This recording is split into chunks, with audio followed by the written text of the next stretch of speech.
Welcome to Pacific Magazine. I'm Air Force Staff Sergeant Mariko Frazee. I'm in Beijing, China, where the U.S. Air Force Band of the Pacific's rock band Pacific Trends is performing a series of concerts for the Independence Day weekend.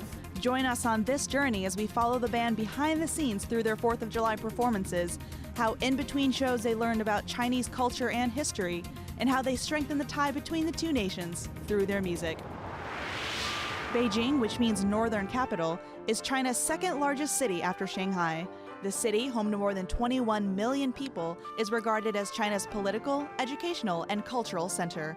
After a late flight in, the band was up bright and early to set up for their first show, the U.S. Embassy's representational event for the 240th Independence Day.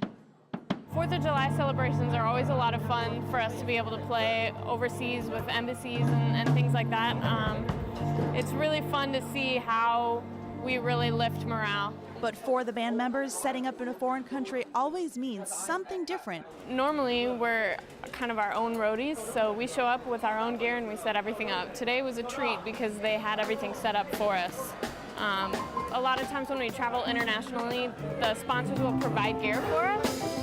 And today, it's really awesome gear, which is a nice change. Sometimes you request stuff and they give you what you request, sometimes they don't.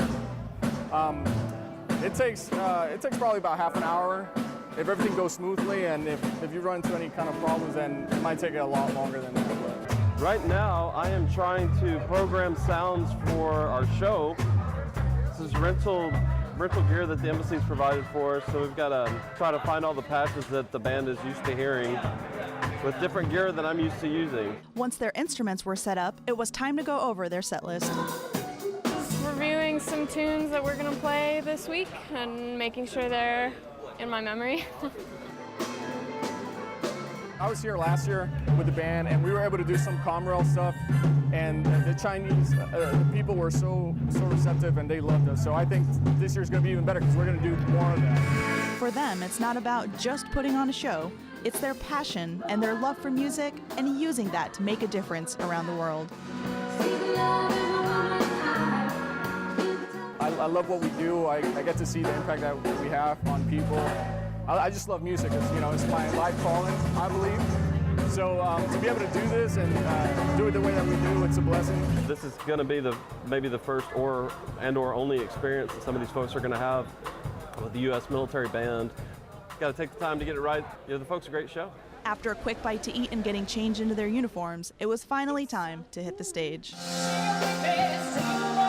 The band itself is amazing. The Air Force Band came out here, and we were just excited to have a piece of America drop right into our lap. It felt like we were at home, and they were moving and grooving. You got people from other countries that don't understand English dancing to the songs by the way that they're presenting it.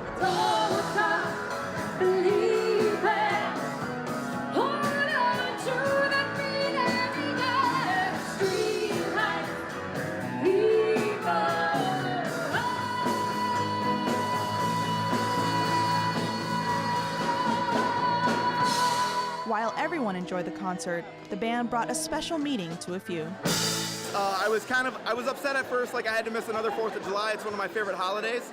But the band and this whole event made it a completely different experience and allowed me to get a little bit of home along with being in a different country, and it was really refreshing.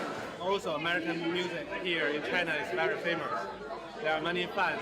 They like American music. I feel so much energy and so much happiness. And thank you for these Air Force guys and madams.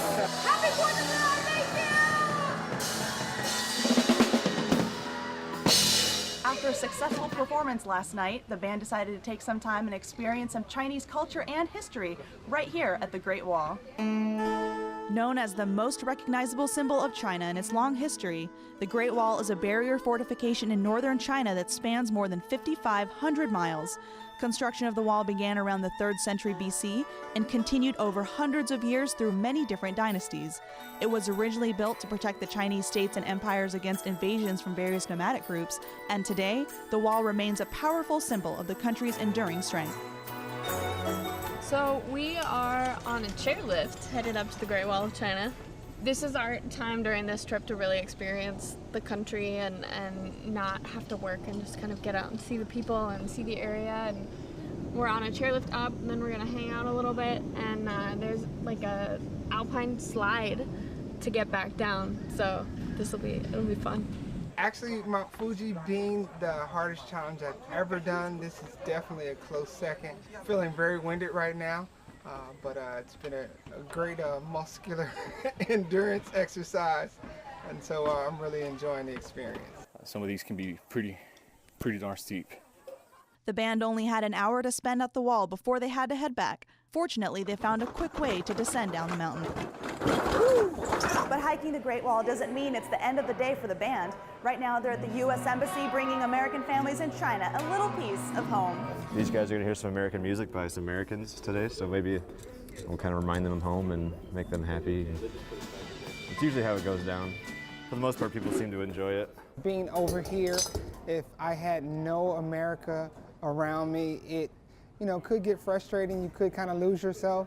So to get a moment to remember home, remember your backyard barbecues at your house, brings about not only a sense of patriotism, but also a sense of being an American family.